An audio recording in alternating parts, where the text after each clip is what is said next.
so one of my great heroes, which I should put on my list of great heroes, people sometimes ask me on Instagram, is Anna Deavere Smith. And the reason, it's one line, but she lives this line. And she talks about the reason that, so she does oral histories. She goes around and she gets, so she did Fires in the Mirror, and she did the piece about the Crown Heights incident. And so she talked to all of the people who were involved. And this is the story of a rabbi hit.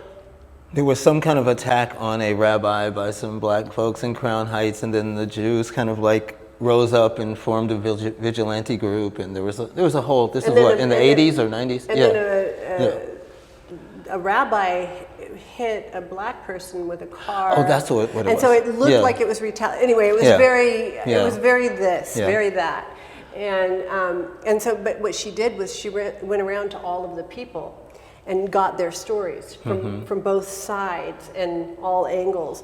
And it was Orthodox Jews, so she, and then what she did was she wove the story together, suggesting the various characters. And she said, but she had to become the characters. And she said that part of what was so important about this was she had to walk in someone's shoes to understand their eyes, just to understand what they saw, how they saw it, and why. And when she did that, she couldn't feel hate. Right. Because she wove it together that she had a compassionate view for every side. And the problem with that is that it's uncomfortable. It is. Because we seek so desperately for resolution. We just want to know who's right and who's wrong, and what you do, and how you're going to punish them, how you're going to end it, because the messiness of all of the voices is, what's the quote? We feel angry because if we actually felt the feelings, we would drown in grief. And it's like, oh yeah, we love having this us and them and separation and someone to blame, someone who's right, someone who's wrong. Because if you feel the fabric of all of our interwoven humanity, it's almost too much to bear. Mind you, I think it's too much to bear because you're so full with life. And we have a very low capacity to carry that much life. But you have to be able to have a supple mind. I also think that, like, since you've worked so much with the feminine and with women, your sort of take on the prosecution is interesting to me because, like, most of them are women.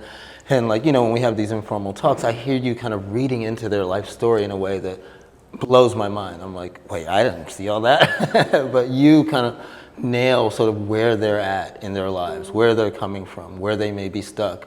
And so it's almost like you're also ministering to them. That's right. While at the same time being, you know, sort of confronted with this, you know, sort of face of institutions.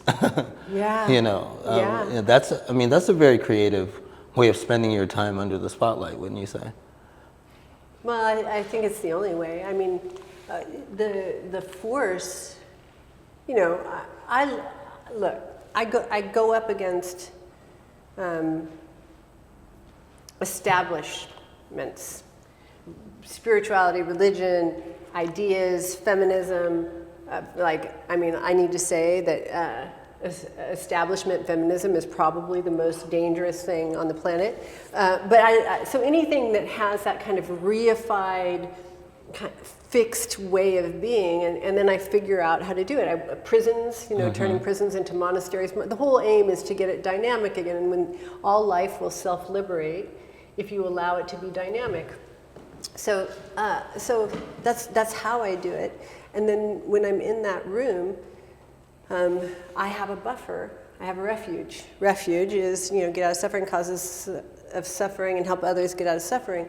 What you get when you live in that mindset is you're free from greed, hatred, and delusion. And being free in that means that I have a clear mind inside of really extreme rooms, locations, and experiences